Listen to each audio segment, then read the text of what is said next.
Assalamu alaikum rahmatullahi wa barakatuhu. I just want to share a short hadith with everybody and a short story. You know, I kind of got my heart broken a little bit today. You know, but anyway, I want to advise and remind the people, man.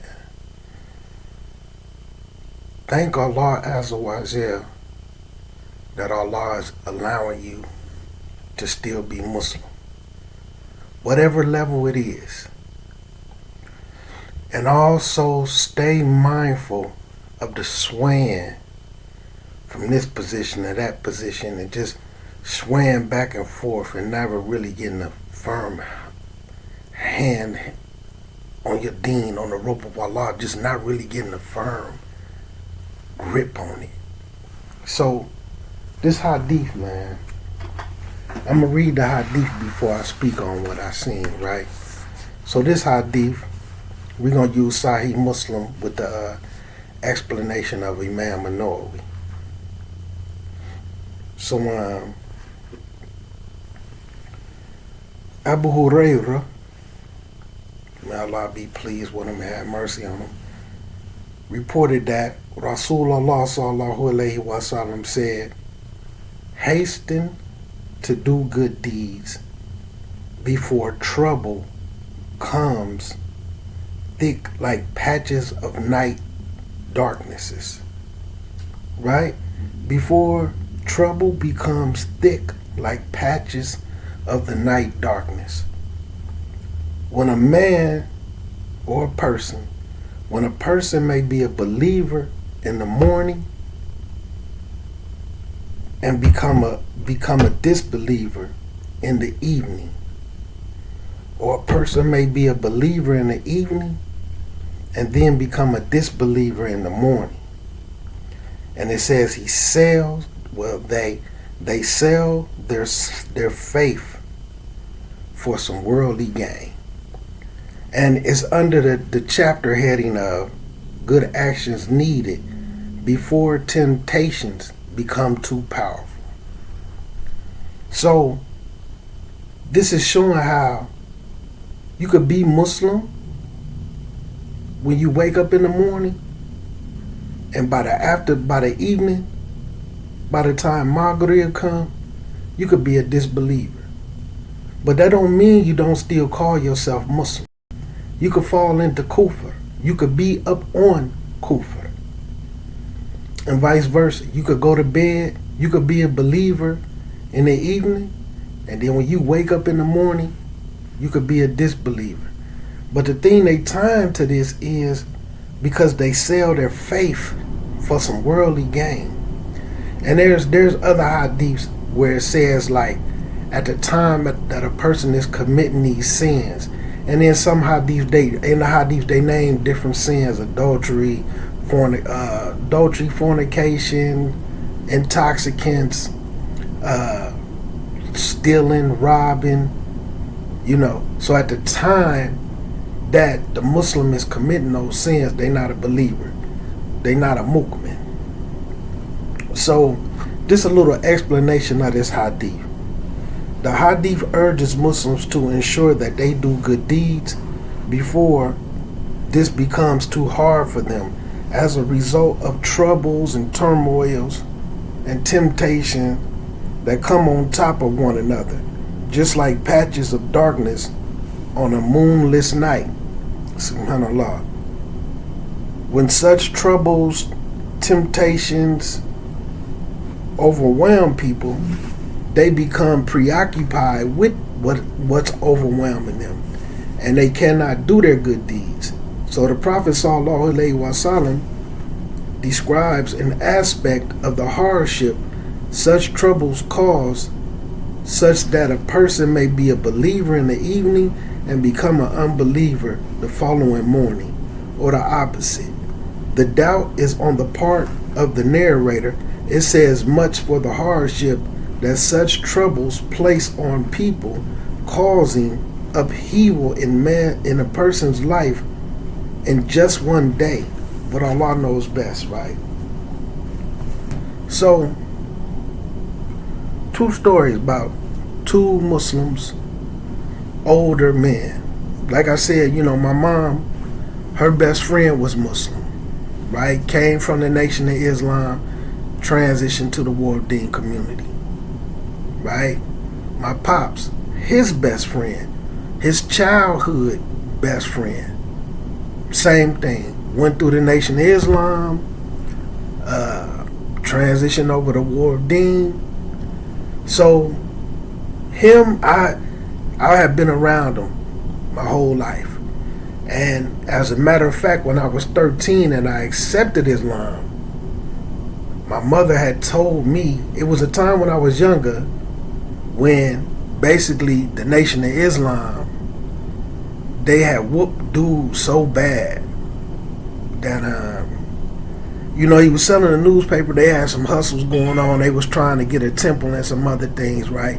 So basically, he took the money, and not putting his sins out there, but I'm speaking on this so that people can learn from this. But he took the money and bought drugs with it. So they found out, and they basically beat the brakes off of him. Hospitalized him for like 2-3 months. So when like I said, I'm 13, my mom telling me what they did to him, and basically was telling me why being a Muslim wasn't good, and that they hurt their own people. And of course, she threw in that they killed Malcolm X, and and named a few other things that they had done to locals in the area. But this was a Nation of Islam. So when she told me that he was Muslim and told me what went on, but he used to come over to the house, and I'm gonna be honest, I didn't think I wouldn't have never guessed he was Muslim, because he was always, fooling with some intoxicants, on many different levels, right? So anyway, through my whole life, I always seen this swaying back and forth. So when I came back to Islam, like I said, my mom took me off of it. It lasted about 6-7 months. So anyway, by the time we like 17 or 18, and he know I'm Muslim, Assalamu alaikum, he used to try to hit me with a little bit of what he felt like was Deen. And at the time I took it, he my parents' age, right? So I'm just listening to it. So anyway, watching this whole life, man, him go back and forth. So even when the time comes, now I'm grown and I'm in the masjids. I done been around the world and back, and I'm in the masjids, and he would show up some Jumars, and they would look at him a certain type of way. And he told me he remember when he finally came back, and the harsh memories, because the same people who hospitalized him, some of them was still alive. And so he was talking to me about how some of them still don't really talk to him because of the incidents, but he was telling me how he was in the wrong. And he was saying how the imam spoke to him from the minbar and tried to ease the other people, and he said, if you take a diamond and put it in it's based a trough, right? If you put it in a trough where the pigs eat out of, and they get covered with all this nastiness and filth, he was like, if you take it out, it's still going to be a diamond. You just had to clean it off. And he said he knew that the imam was referring to him. And so like I said, over the years, when Ramadan would come, he would be in the masjid, sometimes he would come make tarawih. Like I said, he an older brother. Like right now, when I talked to my mom today, when I seen him today, mom's was like, he like 71, 72, right? So when he got a little older, because he was always fooling with the intoxicants, he never had no license. So he actually get popped off driving when he like 65. And they kept giving him chances, but he wouldn't stop driving. They even let him do a bunch of weekends, 6 months worth of weekends and all this stuff. They tried because he was elder and he had health issues. They still driving and drinking and dealing with other intoxicants. Long story short, they put him in prison when he was like 66, 67 years old. He did about 2 years or something like that. So he come home. I haven't seen him. I hadn't seen him in person since like maybe 2015. Because he showed up one Ramadan and, he came every single khutbah and a couple of nights. So he came to every Jumu'ah service during Ramadan, and he came and did Tarweeh a couple of nights. And so that was the last time I seen him in person. But when he came home from prison, somehow his profile, when I had this Facebook page back then, his profile came past the Facebook page, and he had on a black fez like the Moors, but he had on a black one, and he was doing like this. And I was like, man, that's kind of strange. So I clicked his page, and he was talking some more stuff. You know what I'm saying? And he an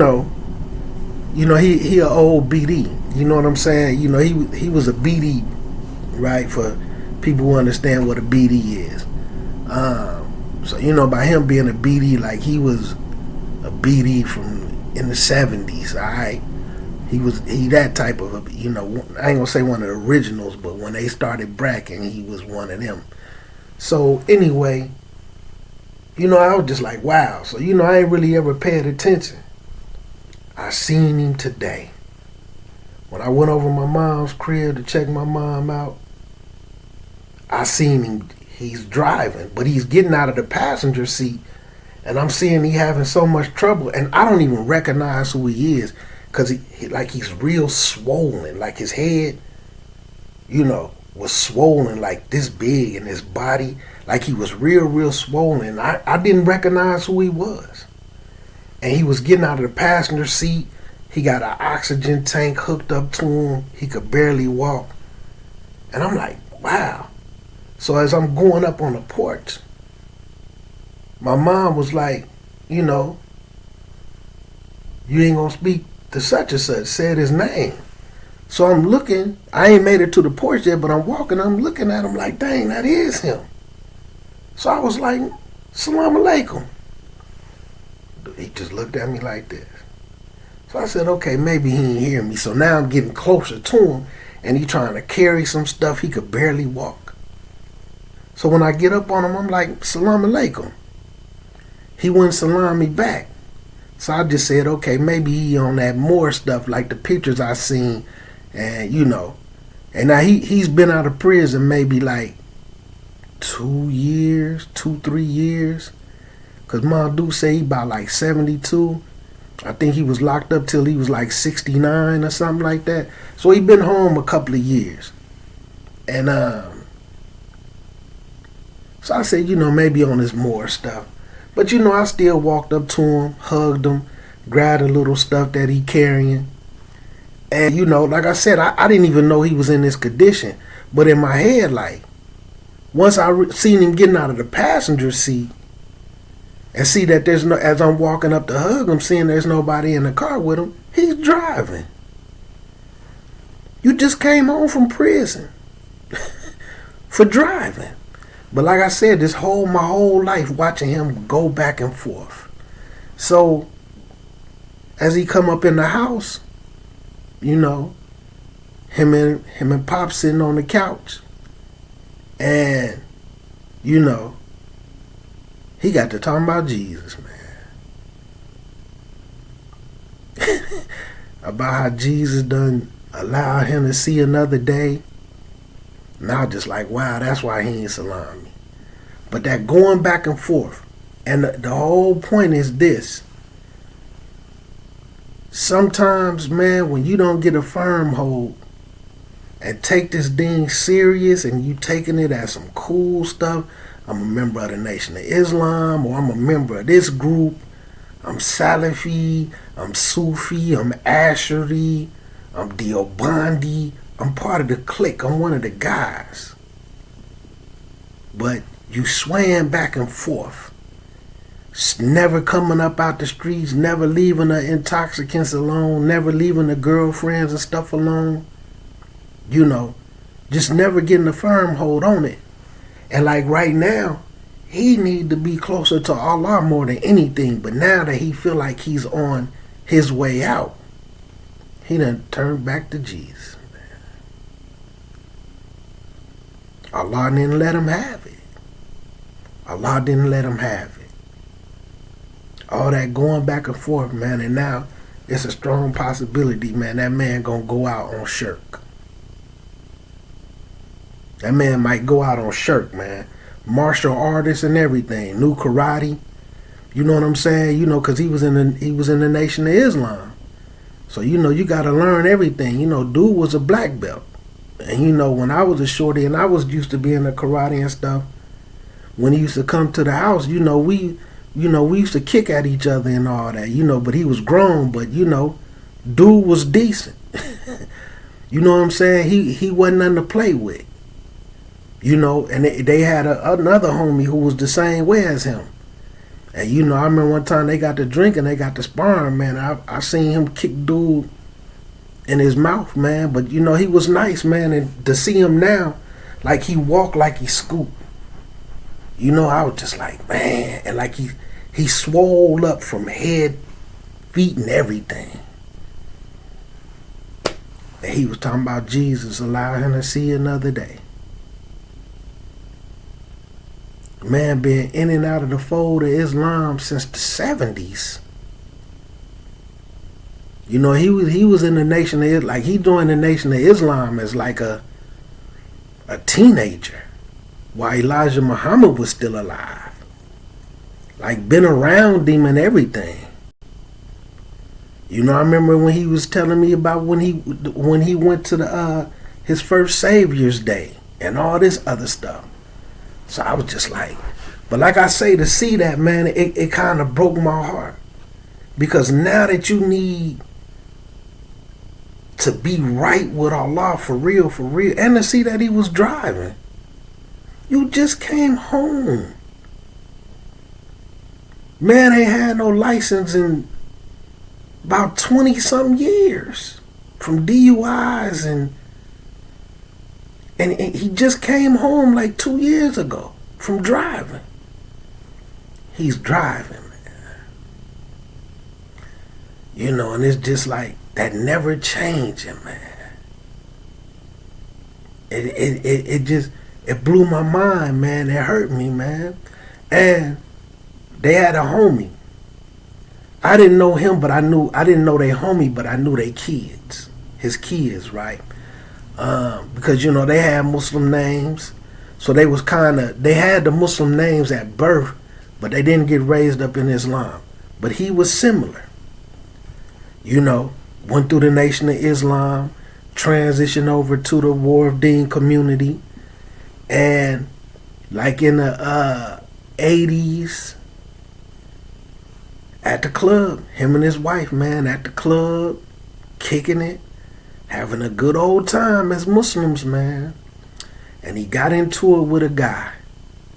And by them coming through the Nation of Islam and having to become fruit of Islam, they had hands and feet.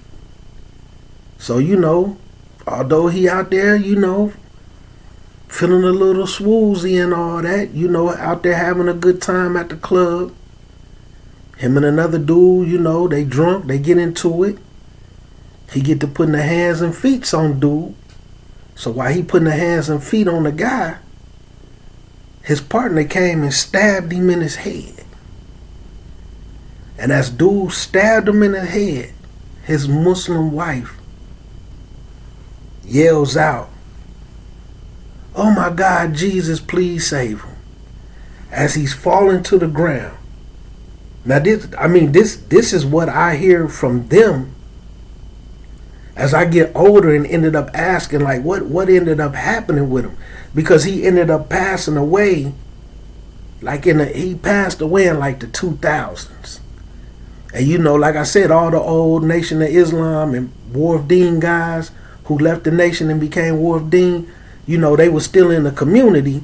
And, they would come to the masjid and, we used to talk to them, about Nation of Islam stories and stuff they had to go through, the crookedness and stuff that was going on, and just different stuff. So, I remember when he passed away, I was like, why he never even started, why he didn't come back to the masjid and all that. I knew about him getting stabbed in the head, because my mom told me, my mom was in a circle.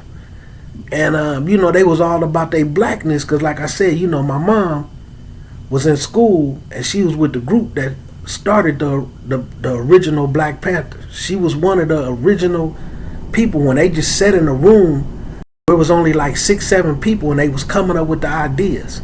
My mom was original one, right?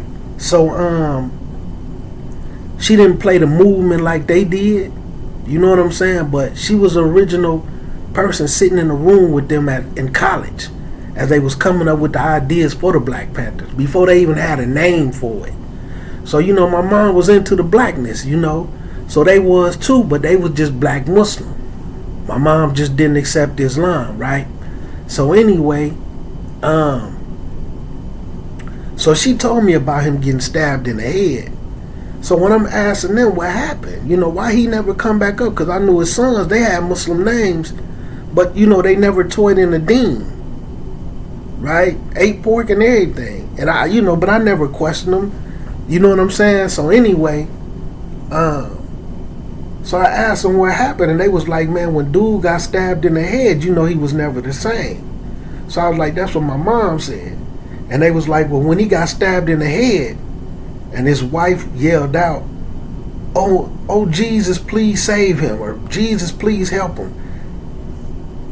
The last thing he remembered as he was falling to the ground was he heard his wife's voice calling out to Jesus. So when he hit the ground, he go into a coma, he instantly out. They get him to the hospital, he was in a little coma for a little minute and all that stuff. So when he came out of the coma and he remembered hearing his wife call out to Jesus, and he felt like because his wife said, oh, Jesus, please save him, and because he didn't die, he went to Christianity. He went to Christianity. You know what I'm saying? And like they said, when they was going to the hospital and talking to him, checking on him when he came up out of the coma and stuff, dudes like, man, I'm done with the Muslim stuff.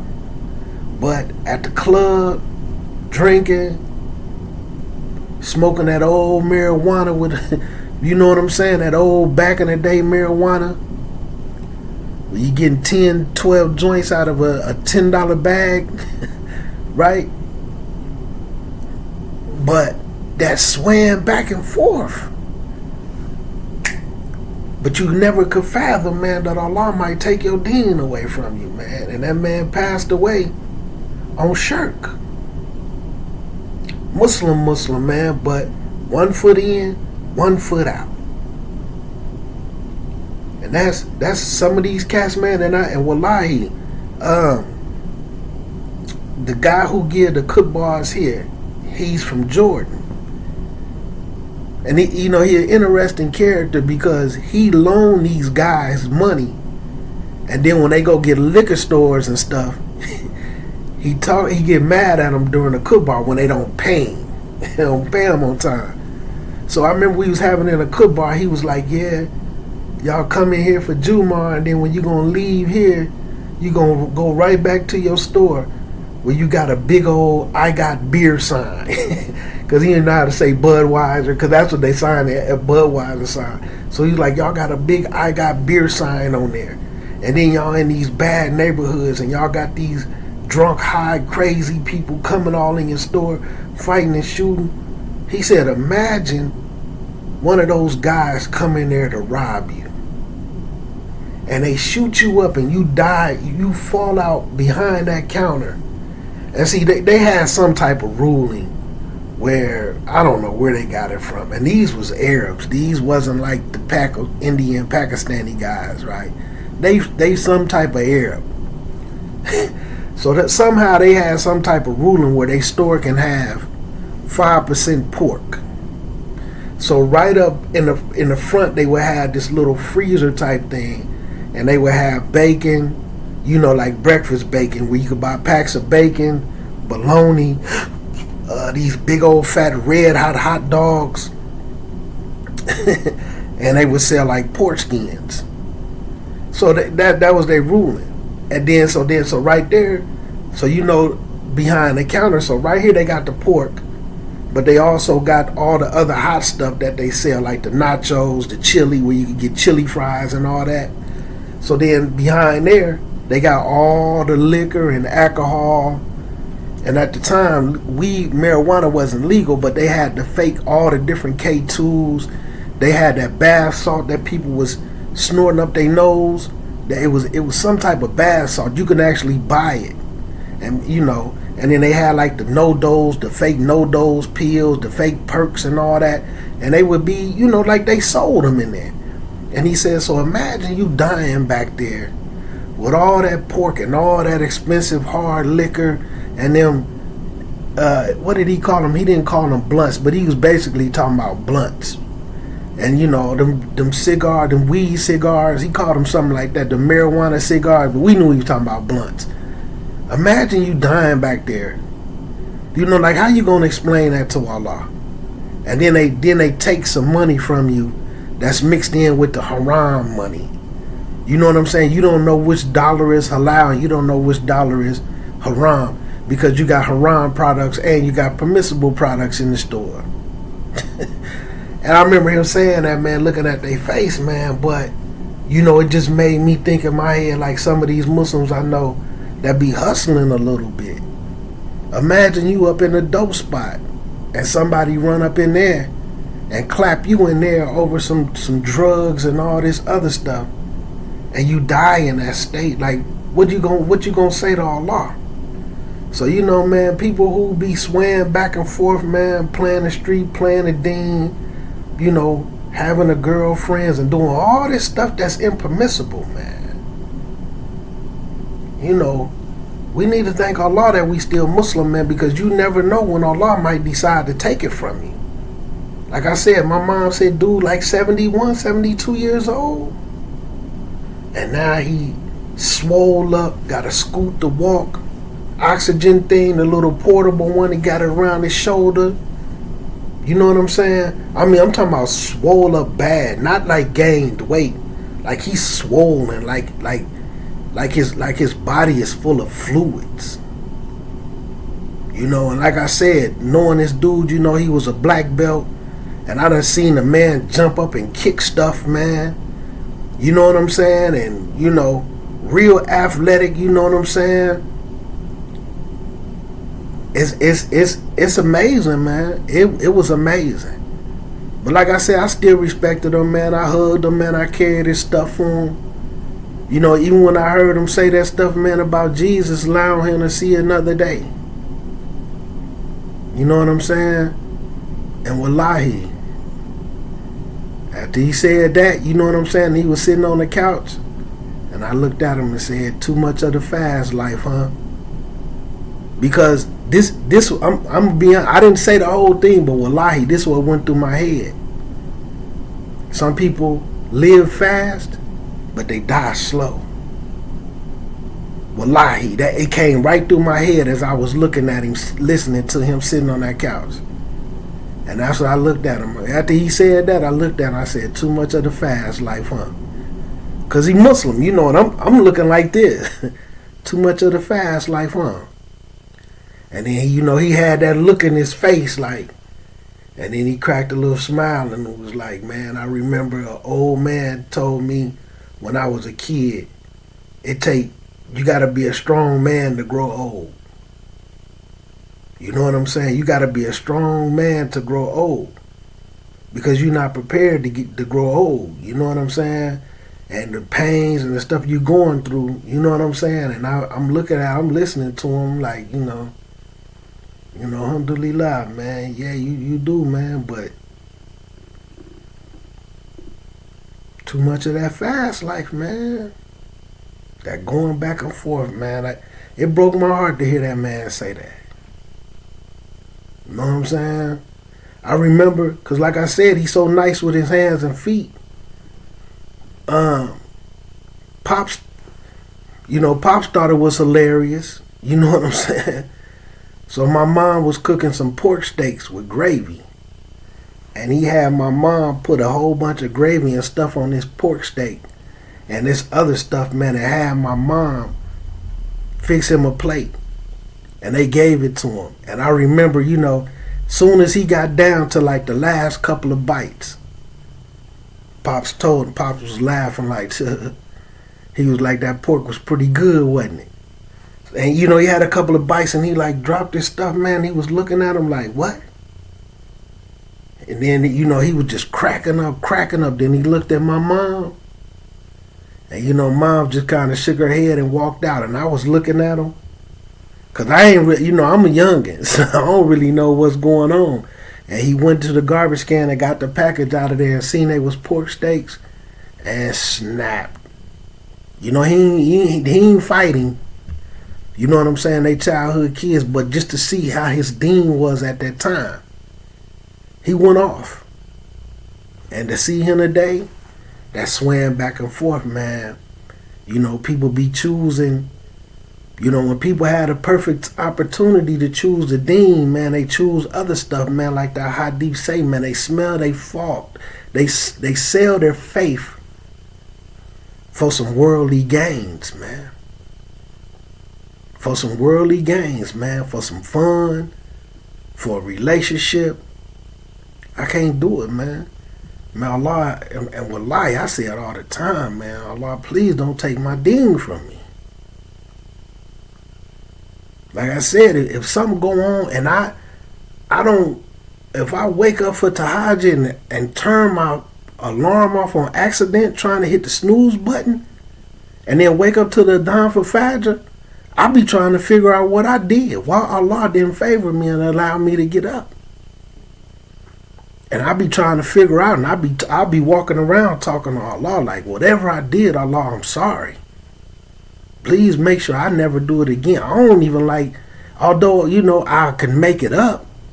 And, alhamdulillah, since Ramadan, technically I missed 3 days, but that third day, the third time I missed it, I made it up though. Because I had to go look and see what can I do. And that ain't bad, man. From Ramadan to now, and we like roughly 4 months into Ramadan, and reading my Quran and getting through, alhamdulillah, man, I got 81 pages left. 81 pages, and I got 4 months and like a week before Ramadan start. So you know how I'm looking at that, 20 pages a month. So I can bust that down make sure I do 5 pages a week. I could do 1 page every night during Tarawih. But to be honest with you, some nights I be doing about 3-4 pages. But that's an accomplishment for me. I don't want to lose that, man. And I be looking at these Muslims, man, all at the clubs and going to places, like sometimes, man, in the summertime, like where the clubs and stuff be, it be people out there barbecuing and cooking ribs, some of the moles, some of the stones, they be out there cooking them steaks and all that. And I know Muslims that be going over there buying a little steak and chicken and stuff from them. But it's a little club or like the little motorcycle club, it be riffraff out there. And imagine, and some of them, they get to falling into that environment and all they did was went to go get some steak and chicken. Mess around and end up in the same type of atmosphere, man. Going around these little young cats, man, who Muslims still trying to sell dope and sit around them and talk to them, be having beef and cats trying to kill them, man. You know what I'm saying? All type of stuff, man. And they won't even tell you. People just, and see, sometimes, man, when people wasn't deep in the game, they don't understand the tricks of certain people.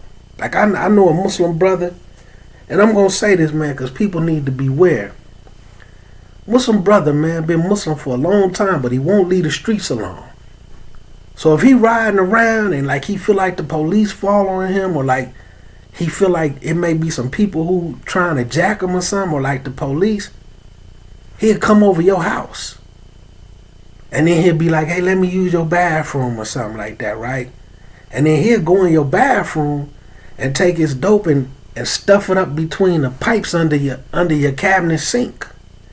And then come sit around and kick it with you until he think the coast is clear. And then before he leave, be like, man, let me use the bathroom real quick again, you know. Then he'll go in there and get his dope, his gun, whatever he done hid in your bathroom. You know what I'm saying?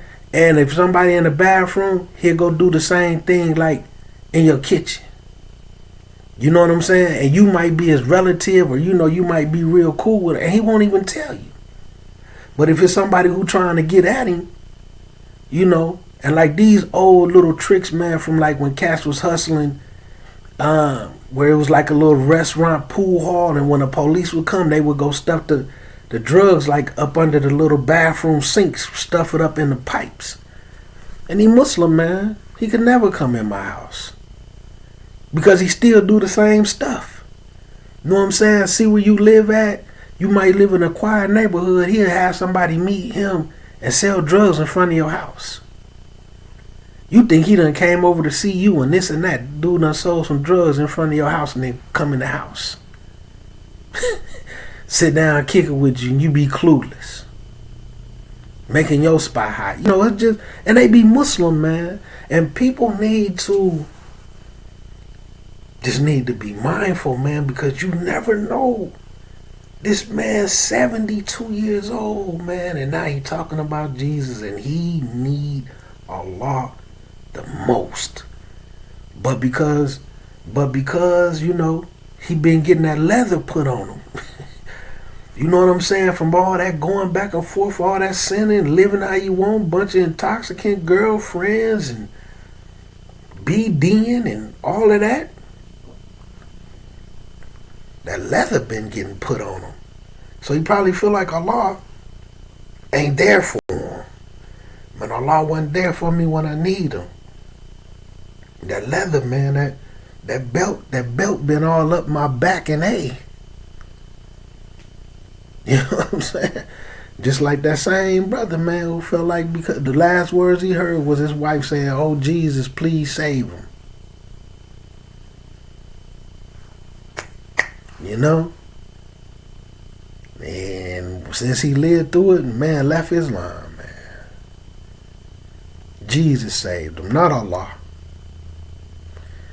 That going back and forth, man, like the hadith say, man, when them temptations and them times get to be a certain way, so you got to rush to do them good deeds while you can, man, because if it get too rough on you and you going through some hardships, and you arguing and fighting with your friends, with your family, with your spouses. Like I know some Muslims, man, like every day they get into an argument. Like seriously. I worked with a Muslim brother, man, for like 8 years. Right? 5 to 6 days a week. And it is not one day that I didn't see him get in an argument. Not one day. He was either arguing with his wife, he was either arguing with a brother or sister, or a kid that called another one of the Muslims, or just people at work every day. And they still like that, man. Like, man, why you don't got no sakina?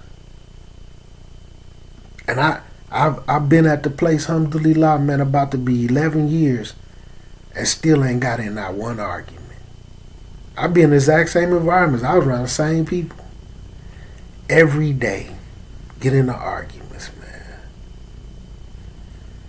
There's something going on, man. You know, so I'm saying, man, people who in these environments, man, they always arguing. They always in tour with some people. You know, marriage, man. Like I know married couples, man. Every day they get it. It's not one week that they don't argue at least 2 days a week. At least 2 days a week. When it start to get when those things start happening in your life, sometimes it's a little difficult for you to focus on good deeds because you're trying to figure out how to get these arguments and all this stuff solved, man. So, man, alhamdulillah, man, we got to thank Allah Azza wa Jal, man, that Allah is allowing us to still be Muslims, whatever level it is. But get right. But try your best, man.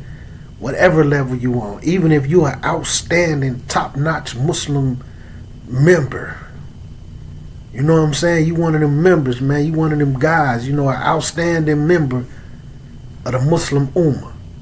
Still elevate more.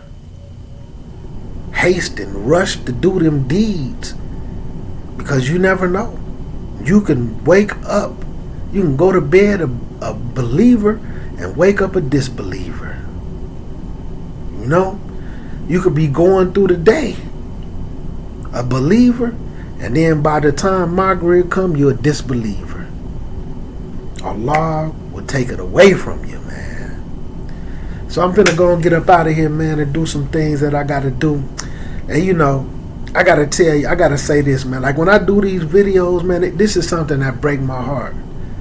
I can't understand why Muslims take the word of other people over the Prophet Muhammad. They hate when you say something that they've just so stuck and embedded in their head when it's the opposite of what the Rasul said. Man, them individuals, they be unsubscribing, which, like I said, I don't make money off YouTube. I really feel bad for them. And I'm one of the few people, I'm going to be brutally honest, because I don't have a brand. I don't work for a masjid where if people start getting mad at me, it's a hit to the masjid. Or they start unsubscribing, now I lose YouTube money. I don't have none of that. I'm not striving for none of that. I don't want it. You see what I'm saying? And so I'm one of the few people that's going to talk about these things, man. If Allah say something about himself and then his prophet say the exact same thing, and then the people that the prophet taught, they all said the same thing and believe the same thing, who is it that could come along and change it based off of misunderstanding another ayat? And done created a whole nother way of thinking about the Deen based off of misunderstanding the ayat. And when you talk about it, they be hot. Allah gave this Deen to Rasulullah wa Nabi sallallahu alayhi wa sallam. What's wrong with taking what he gave? And that's why I show people them hadiths that I put up here. He said this was going to happen. He told the companions that this was going to happen. But some people so wrapped up in them principles and opinions, they hate it. And then they hate that because a person like me, I'm not criticizing the madhabs, but I'm going to be honest about it. If you read like Imam Shakani's book, a lot of people don't even know about who Imam Shakani is. Great man. Imam Shakani up there with like Ibn Taymiyyah now, man. He was one of them guys, man. He was one of them members, man. Outstanding, elite member of the Muslim Ummah. And in his writings, wallahi, he was around when the madhab started forming. And this dude said, these madhabs is messing up the Muslim Ummah. Now it done got to a point, you go to one city and the Muslims is practicing Islam this way. Then you go to the next city over and then these Muslims is practicing Islam a whole nother different way. Then you go over here And then they're practicing Islam another different way. So all three cities is practicing Islam three different ways. Talking about they following the madhab of a particular imam. And then when you sit down and say, like, that upset people. All four madhabs do make wudu 4 different ways. They all make salat a different way. Now, when you go and look at the hadiths, all the hadiths on wudu, all the hadiths on salat, and then if you look at them and see who's actually match up for it to be a difference of opinion, to see if somebody have a legitimate difference in opinion. If you just take the time out and look them all up yourself. And it's not difficult, because like I said, when it's something that's common, all the Muslims made wudu. So it ain't like you gotta go through 10,000 hadiths to find a hadith about wudu.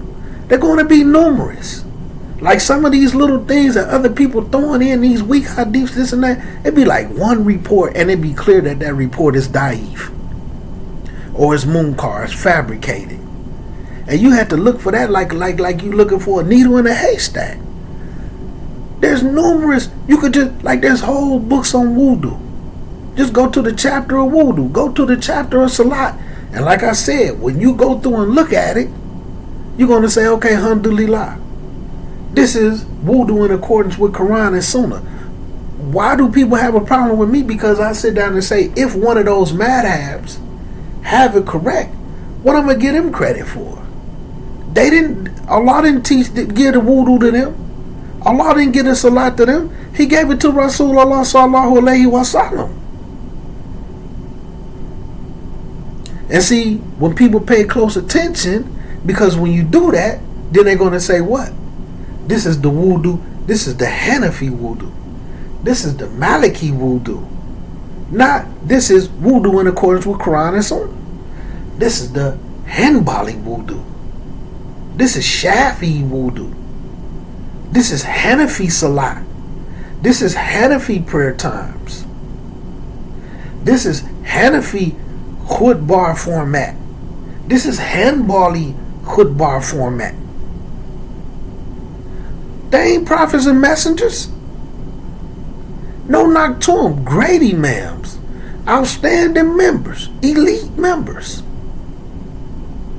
But if they got some, and due to their own words, if they got some in their madhab, their school of thought that's correct and accurate, they don't want, it's not from me. This is what the Rasul did. So it's still attributed to Quran and Sunnah. But some people can't understand that concept. They can't understand those concepts, man. And they get mad at me for telling the truth. I mean, it's the truth. If it's something that's right in those prayers, or because they agree, see, you have to go and look at what the agreement was on disagreeing. Because, like I said, politically they changed the language. Instead of saying they don't agree, they just say they have a difference of opinion. Politically correct is cleaning up the language. And at the end of the day, there may just be an agreement. We're just going to agree to disagree and move on one accord so that the Muslims don't become disunited. Because what a lot of people don't know, because they don't look through history, fights and stuff was breaking out. See, y'all had to understand, man, Muslims was at war with other Muslims. That's why they had to pay attention on when they going into a masjid. Muslims killed Ali, the Khalifa. Muslims killed Uthman. So this is how far this go back. So people had to carry themselves in certain type of ways, because you might be around somebody that consider you an enemy. To you, you around Muslims. But to them, you're an enemy. See, I'm in the hood. Y'all hear them out there fighting. But I'm gonna get back with y'all, man, so y'all don't have to hear all that and go out here and take me a little peek and see what's going on. Assalamu alaikum warahmatullahi wabarakatuh.